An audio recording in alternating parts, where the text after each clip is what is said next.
¿Qué pasaría si te dijera que bajo ciertas condiciones cualquier persona podría convertirse en un abusador o en una víctima sumisa? Lo que estás a punto de escuchar no es una historia sacada de una película de terror, sino es un experimento real que se llevó a cabo en una prestigiosa universidad.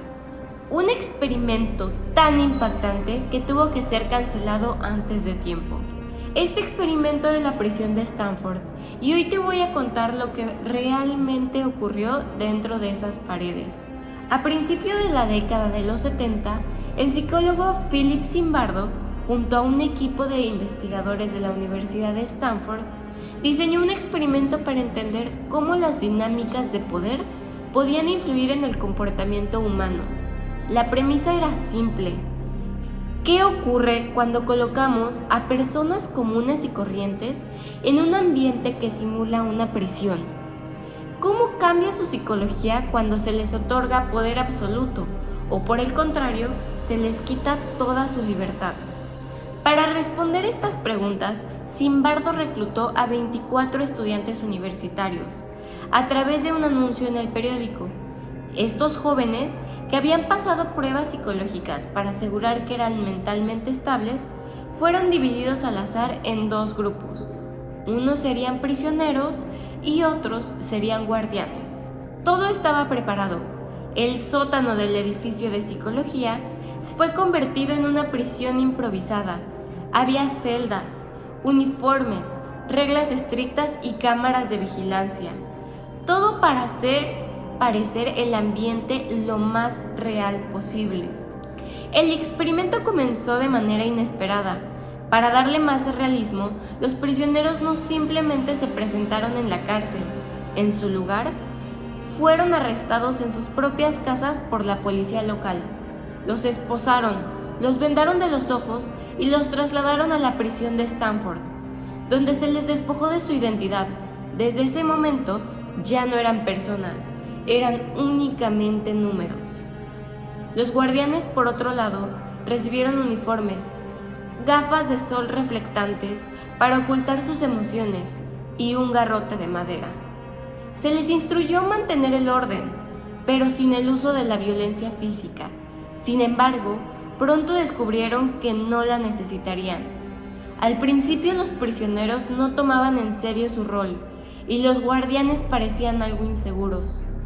A medida que pasaron las horas, algo cambió. Al segundo día, los prisioneros intentaron rebelarse. Se atrincharon en sus celdas, bloquearon las puertas con sus camas y se negaron a obedecer las órdenes. Fue en ese momento cuando los guardianes decidieron tomar un control absoluto de la situación. Primero sometieron a los prisioneros con extintores. Luego comenzaron a dividirlos, a humillarlos, a imponer castigos y, lo más aterrador, comenzaron a tratarlos como si realmente fueran peligrosos. Lo que pasó después fue una transformación psicológica increíble pero perturbadora. Los guardianes empezaron a disfrutar su rol. Poco a poco implementaron castigos cada vez más crueles. Hacían que los prisioneros se desnudaran, que limpiaran los baños con sus manos, que durmieran en el suelo sin mantas. Algunos incluso establecieron privilegios para generar conflictos entre ellos. Si un prisionero se mostraba dócil, recibía comida, mientras que los demás eran privados de ella.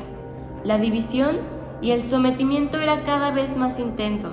Los prisioneros comenzaron a cambiar, se volvieron sumisos, obedientes, apagados. Algunos sufrieron crisis emocionales. Uno de ellos, después de solo 36 horas, tuvo un colapso nervioso y tuvo que ser retirado del experimento.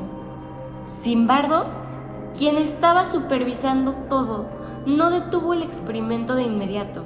Estaba demasiado inmerso en su propio rol como director de la prisión. Fue entonces cuando una mujer, Christina Maslach, psicóloga y esposa de Zimbardo, intervino. Cuando vio el estado en el que estaban los prisioneros, se horrorizó y confrontó a Zimbardo.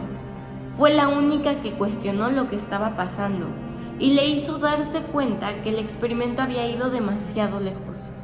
Tras solo 6 días, el experimento de la prisión de Stanford fue cancelado, y lo que dejó atrás fue una de las lecciones más importantes en la psicología social. Este experimento es una prueba de cuando las personas pierden su sentido de identidad y moralidad dentro de un grupo. Los guardianes no eran malos por naturaleza, pero el poder absoluto y la falta de consecuencias los hicieron abusar de su autoridad. Por otro lado, los prisioneros no eran débiles, pero el ambiente los hizo perder su voluntad. Esto nos muestra lo peligroso que es el contexto en el que nos encontramos. El experimento de la prisión de Stanford deja muchas preguntas. ¿Somos realmente dueños de nuestras acciones? ¿O es el contexto el que moldea nuestro comportamiento? ¿Qué haríamos si nos encontráramos en una situación similar? Déjame tu opinión en comentarios. ¿Crees que el experimento reflejó la verdadera naturaleza humana o simplemente una situación artificial? Me encantaría leerte. Si te gustan estos temas de psicología y comportamiento humano, suscríbete al canal y activa las campanitas para no perderte de más contenido como este. Nos vemos en el próximo video.